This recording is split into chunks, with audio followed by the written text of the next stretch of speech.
By the way, Education Station is, as always, brought to you by Carrier's Edge. Go to carriersedge.com and get all the information you need to take that next step in deepening your understanding and the information to make yourself a better driver, to make your fleet better prepared for the future challenges that await us all in the trucking industry. And of course, we're talking with Missy Blair, who knows a thing or two about a thing or two, academic director at Pima Community College, Center for Transportation and Logistics, by the way. It's good to have you back, my friend. How have you been, and how's your new year been treating you?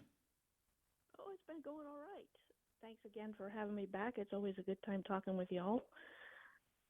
It is, and I'm really glad to have you because you want to give a couple of shout outs. We always like with a good shout out.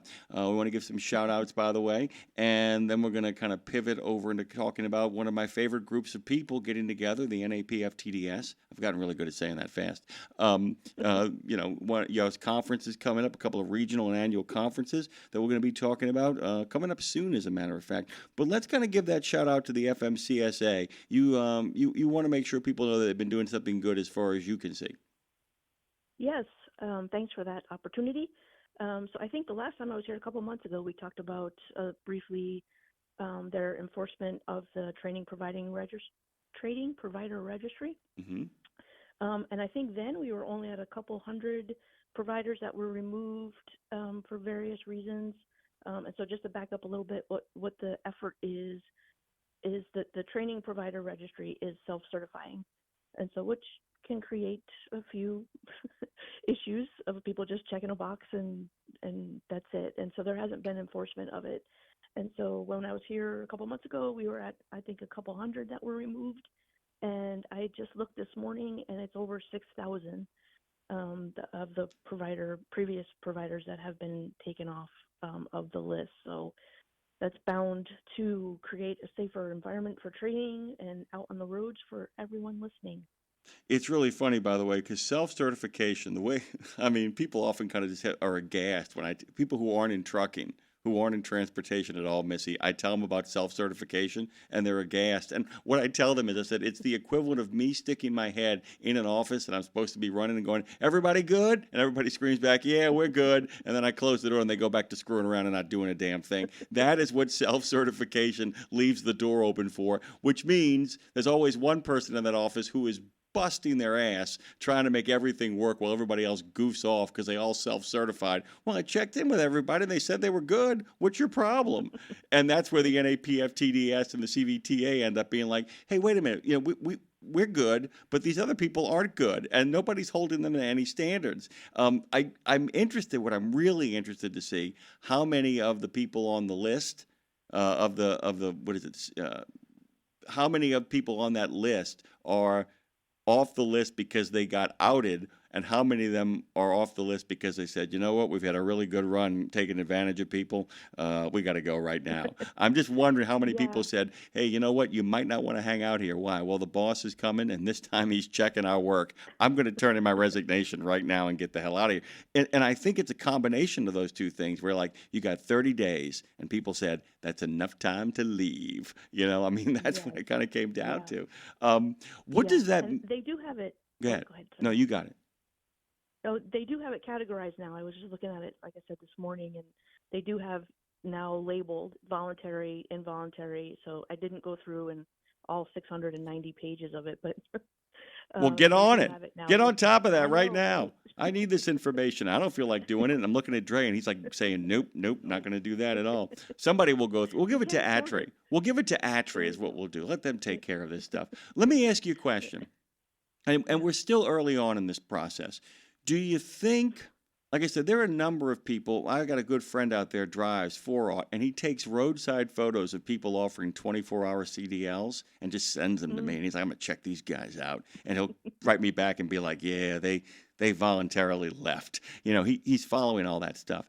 I'm curious. Have you seen any kind of movement towards more traditional forms of education now? Or do you think it's going to take us a couple of months? And do you expect to see the people who actually have crossed their T's and dotted their I's and belong on that registry in regards to the good people on the registry, do you think that they'll see an increase in enrollment I guess is what I'm asking you. Is that the kind of hope that's going to go on here? Because there are people who want a quick and easy fix, but there are a lot of people, Missy, we know this. How many people have ever showed up to your program and be like, hey, I didn't get the thing that I needed. Can you guys help me out? I mean, that Right. happens. It Yeah, happens. exactly. It does, yeah. And thankfully, we don't have like the 24-hour ones in our area, which is good. But we do have programs that are shorter, and still on the list, so they're doing things above board as far as we know. But it's interesting that question because I prefaced it earlier by safety, but that is another aspect of it is the enrollment because we get it all the time. Our program is anywhere from 6.5 to 11.5 weeks, depending on the schedule, and people want it in 4 weeks, and so and we don't want to sacrifice that. It can be done, but we want to spend that time as much as we can with students. So without going too long. Of course, we'd love to be able to do 400 hours, but unfortunately, we just don't have that capacity. So, and they want to get out into the workforce, right? So there's that aspect too. Well, there's also That's serving our students. that's where your partnerships come into play too. This is what's so crucial here because one of the things, and it's like, and by the way, I'm not picking on you. I'm not picking on the Yeah, yeah, NAPFTDS. I'm not yeah. picking on CVTA. They're not the. I don't want to call them bad players, but there's a lot of trucking companies out there. Unless, of course, they partner with a truck driving school. There's a lot of trucking companies who keep on playing the game of how do I actually get a qualified workforce while minimizing the amount of time I have to spend training it all. And at some point, the real reform, the next step in reform, the registry is a big step, of course, in enforcing what needs to be there. But the next big step is to get enough carriers and enough trucking companies to buy into the idea that they have to figure out what is missing from what is being trained and fill in those gaps. And this is the question I actually have for you about the programs that take a shorter time than others, but that are doing things above board. It's the transparency. Because if you sit down with somebody and say, hey, look, be really honest here. We teach you how to take the test and we show you rudimentary skills. This is not the end. You need to find other ways to deepen your education and understand right now all you have the right to do is get behind the wheel of one of these things. We are not minting, first-class drivers. We are creating people who have the, what I'm saying, that you could have a short program, but you've got to be transparent with those students where you tell them you've got to find some way to learn about the lifestyle. You have to let people know what gaps you're leaving so that they can continue their education in their own way. And I think a lot of the stuff is the promise of get rich quick that got so many people in trouble. How did I do? Yeah, I think that's spot on, Jimmy, as always. So, and that was yeah, my. and I Go ahead. Go ahead. well, I was just going to say, and thanks for mentioning the CVTA also because they're not, it's FMCSA, CVTA, NAP, FTDS doing all of, this work out there, so, and others. But I think, in talking with Martin, he's been on committees that have shaped this, and it's a great starting point in what we have, right? But I think at one point in the rule, there was a number of hours that was in the rule, but it was removed. So the number of hours that were required to teach, and we don't have that requirement. There's just subjects now that we have to copy or cover and make sure that the student is proficient. And so there's, industry talk about, well, what does proficient mean, right? So, and it, typically we, as long as they can repeat that maneuver or concept, et cetera, then they're good. But I think that number of hours in there may be a next step at some point if that can get through in rulemaking. But I'm not exactly sure what the issue was with that in terms of passing it. But it's all, like you said, we're at good starting points. At least we have some type of registry now, and now it's just that enforcement and fine tuning. I think that'll help down the road too. That we hope to see. By the way, the official definition from Oxford Languages of the word proficient is competent or skilled in doing something or using something. I've always kind of found it interesting that it's like there are three words I think that actually two more words that couple with proficiency. One is reflexivity, and the other, of course, that they just mentioned is competency. I don't think that they're all three the same thing, but I think like the Trinity, Yeah. they actually overlap. That if you are proficient in it, it means that you are at a high level of competence. Competence means that you can do the basic stuff acceptably. And reflexively is something completely different, where reflexivity, which is what I think a lot of people hope for, which is when it's you don't think about it. That there, like I said, Right. there are people. I'll use cars as an example. There are people who can parallel park reflexively, and you know the kind of people I'm talking about. Um, I actually include myself, and it's only because I went to a law enforcement academy where you can actually literally size up the space, look at it, not even blink, and then just kind of drift back in, and you don't even realize you've done it.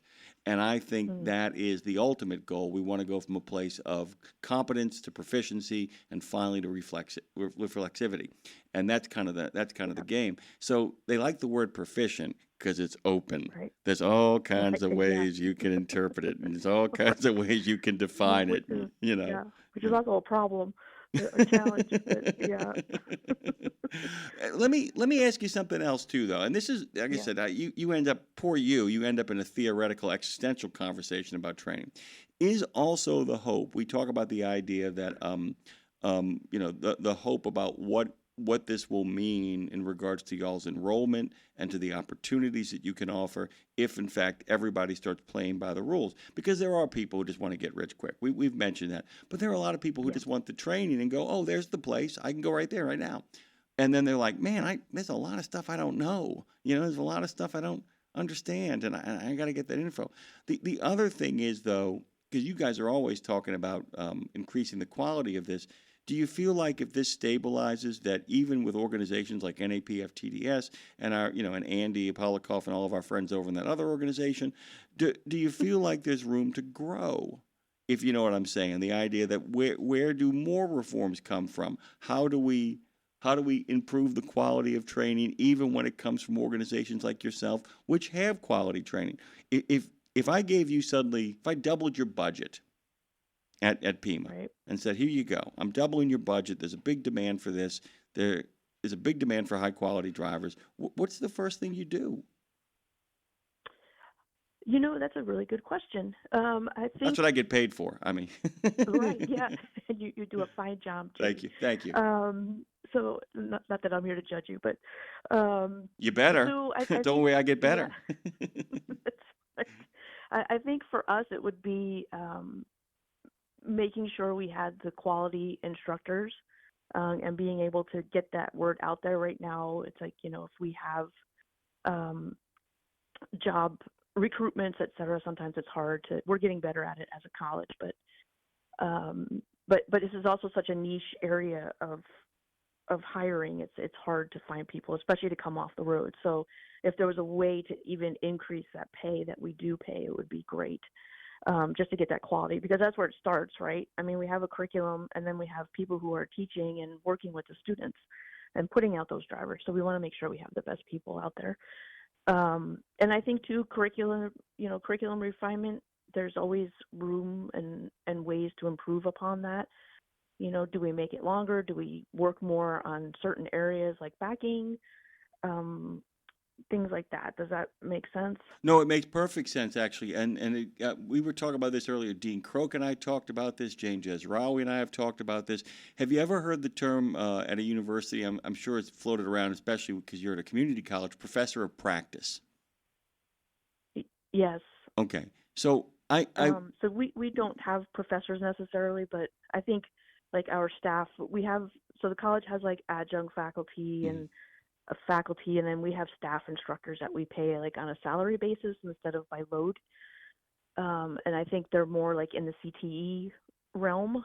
And so because of that practice, hands-on with students, et cetera. So yeah. I think that's what you're referring to. Yeah, well, the thing is, the reason I bring it up is because I was wondering, because in a community college and the kind of institution you work at, if there in fact could be some sort of equivalency, because you have these professors at 4-year universities who are like professor of the John C. Calhoun Endowment Foundation.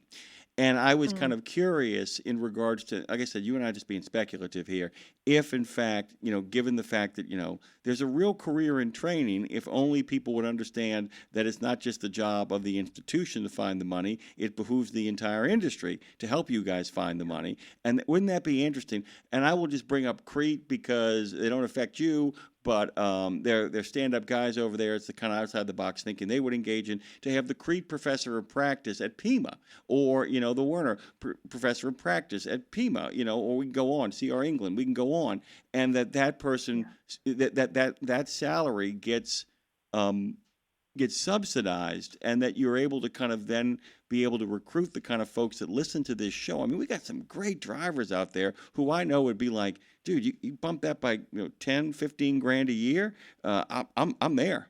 I'm with you. I live in Yeah. that area, and I'm happy to be there. Give me an office. Let me come in and make the next great generation of drivers. I mean, that's what you think about all the time. It's like your responsibility is you're not here to put meat in the seat. Yeah. I know how you look at this, Exactly. Missy. You want to put the next great generation of drivers. Is there anything better than somebody being named Employee of the Year, or even let's go where the stakes are higher, Citizen Driver? Where they get their own TA Petro, and it turns out that you guys are the ones that train them. I mean, that's a Yeah. big deal, right? Yes. Yeah. Yes, indeed. You know, Yeah, and I I immediately go to, okay, what are some of the issues with that? But I think it's a really interesting out of the box approach to that. There's taxpayer and community and best serving and not having some kind of bias toward a different or toward a specific company, but that's just things I think that could be worked around. But I'm automatically going to go to me the too. okay. No, me Right. too. No, believe me. And then it's like you've got to get them to understand what academic freedom is. You've also got to get them. No, Right. there's a whole other stuff too, where it's like, no, it isn't your in-house monkey. No, no, no, no, no, no, no. You're not, and you can't serve as a recruiter. They have to be all kinds of. That would be a big thing Yes. too. You have to put in the contract. At no point can you serve as a recruiter. It's a violation of the terms of Yeah. the agreement. All kinds of Yeah. stuff as well too. But and my response, if I was selling the idea to the carrier, I'm like, you don't need to recruit. Why? The fact that if he or she is a good trainer, that does its own work, doesn't it? And then you could Yes. kind Yeah. of tell them. And what I really like about it, which would really be helpful, although once again you got to maneuver through all kinds of committees and organizations, is that at some point somebody says, "Well, if they've got their in-house trainer, why can't I have mine?" Well, come on up, man. Give us Exactly. that supplemental Exactly. income, and we'd love to have you. Right. I mean, there's all that Yeah. kind of stuff that really plays into it. And it's why Yeah. Which forging is, these. Go ahead. I was just gonna say, which is, not necessarily a bad thing when you have people knocking on the door wanting to do it. It's just making sure you have a very strong infrastructure around that, I think. Yeah, and also, like I said, this is why a lot of people don't understand. This is why academic freedom is such an important thing at the Yeah. community college level, the VOTEC level, and at the university level. Because what you don't want to have, and I'll use a university example, that way I can let everybody off the hook. You don't want a professor who is the McKinsey professor who actually is serving as an HR development officer for McKinsey, sending the best and the brightest and the engineering students over there to help them solve their problems. What you don't want, you want to create truck drivers, independent Yeah. thinking, qualified human beings who can handle 18 wheels over the road or in a local sort of environment. What you don't want to create is an in-house recruiting machine for one particular company. Believe me, I left that door open because I knew you would say, yeah, I like the idea, but we got to put in a whole bunch of riders into that contract. You know what I'm saying? Yeah. But Which as you, which I'm not afraid of, but yeah. it's just you always have to think about those things too down the road, right? So what could possibly go wrong with that scenario? Oh my God, I can give you the list, but the idea is, is to really kind of engage. That's the big engagement, though. The thing is, but it's important for people to understand what Yeah. we're talking about here. And of course, Missy Blair joins us as she often does on Education Station. She's one of the regular contributors. We have so many people, but you've actually turned up here a couple of times. But I want people to understand that people always have these things where, why don't we just do this? Why don't we just do that? And it's like, yeah, well, you ever heard of a committee? And by the way, I always tell people, if you don't like committees, you should see what departments look like when only one bully runs them. Whoo, man, you should see what universities are like when only one bully runs them and everybody else has to shut up. That's equally unpleasant, as Yes. you well know. Equally unpleasant. Yes. We're in the new year, and I want to talk a little bit about Pima again. You give them an overview of the place one more time, but I also want you to talk about if what your expectations are for the new year, what your crystal ball is telling you, or if you feel like we're headed into what I would call a wintry mix of uncertainties. What are you looking at for this year? That's a good another great question. So of course, just Pima very quickly, we have logistics programs and CDL programs. We just recently merged the logistics programming into the transportation center. So it's been a really good mix of learning new stuff for me, the team, and just adding to our team too, and the perspectives that we have, that overall logistics view. So it's been great.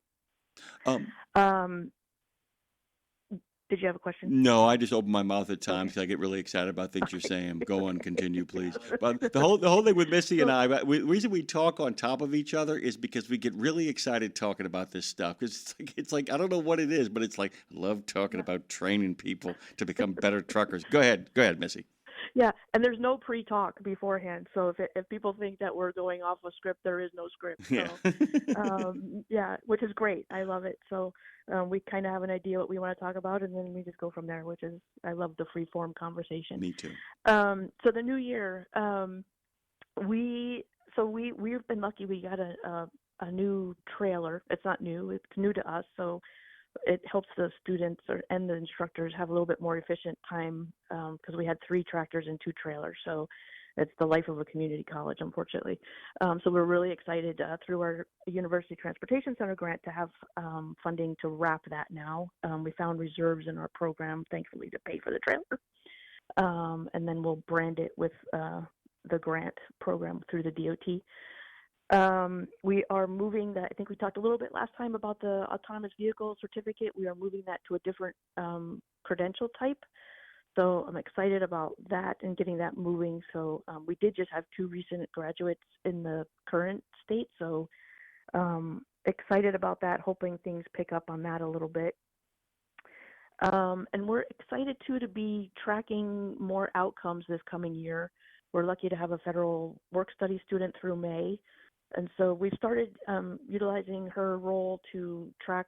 We've had a different DOT scholarship grant for driving for CDL training. And so as part of that grant, we had to track outcomes, which makes perfect sense. But for those that don't know, it's really hard to get that data. So it's actually we're doing a little bit better now through our research department in the community college. They have a really great agreement now with our Office of Economic Opportunity, where we get more of that information, but specifically we don't. And so it's the good old fashioned manual, pick up the phone and call people, which takes time. So we have a student worker that is now doing that for us, and we're going to expand it to having her track all of our students that go through the CDL program, so we can report on that for the University Transportation Center grant. So it sounds like good outcomes to us. So that's what we're going to do.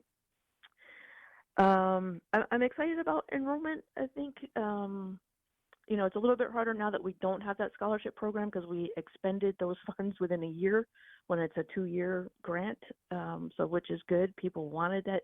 It was definitely well needed. So, but unfortunately those are gone. So it may be a little bit harder for us to recruit people in, but we're lucky to be, I think we're still the only provider with a simulator.